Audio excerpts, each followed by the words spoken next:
Assalamualaikum everyone! How are you? Magluluto ako ng favorite ng aking kapatid na si Kenneth na rendang.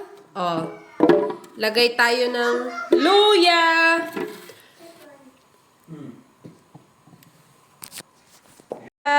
Turmeric, galangga, sili na green, tanglad. Lagyan natin ng garlic. Ayan. Sibuyas. Apat na maliliit. Tapos lalagyan natin itong sugar palm. Palm sugar. 3. O, diba? Gula, malaka. O. 2 Knorr cube. Sabaw nung kambeng na pinakuluan natin. Ng 2 cup ng water. O, diba? O, ganyan. Natin to i-blend para masarap. Ito mga lutuin na to, ilutuin to sa Singapore, Malaysia, Indonesia. Ewan ko lang sa Brunei, ah.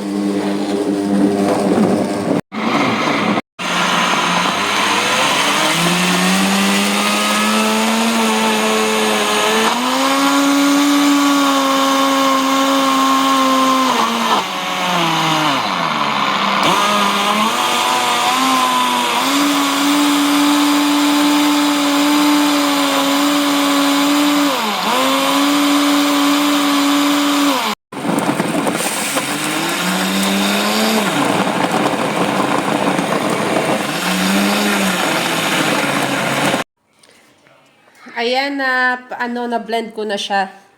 Oh. Buksan natin. Oh, di ba? Ang ganda ng kulay. Ang bango. Assalamualaikum everyone. How are you? Eto, lulutuin natin to ng 40 minutes. Para hindi tayo sakitan ng tiyan. Para malutong-maluto yung mga nilagay natin dito. O, diba? Ayan. Luto na to. Yan, yung rendang paste. Ito, yung coconut fried. O, lalagyan natin yan.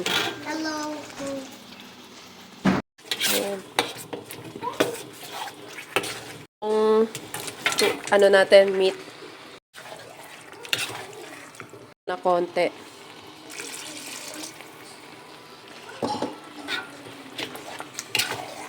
Patatas para sabay-sabay na silang maluto.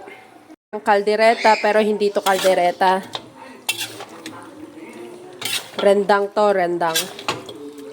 Ang gata sa amin nasa lata, di ba? Oh. Yan. Wala tayong juicy pa. Yan lang ang nilalata na sa gata. Lalagyan ko ng salt and pepper. Malimutan pa. Papa, lasa ng mahusto dyan. Ang umami taste, ang patis. Pilipino tayo, syempre may patis yan. Na tong aking rendang. Lamb rendang. Maraming salamat sa inyong panonood. Sibagan nyo lang lagi, Oh, ayan, luto na to. Yun lang, assalamualaikum. Jazakur khairan. Gusto ko kayo talagang lutuan kayo nito. Sana magawa ko talaga yon pag umuwi ako ng Southville. Para matikman nyo yung mga luto ko. Insyaallah. Amin. Bye!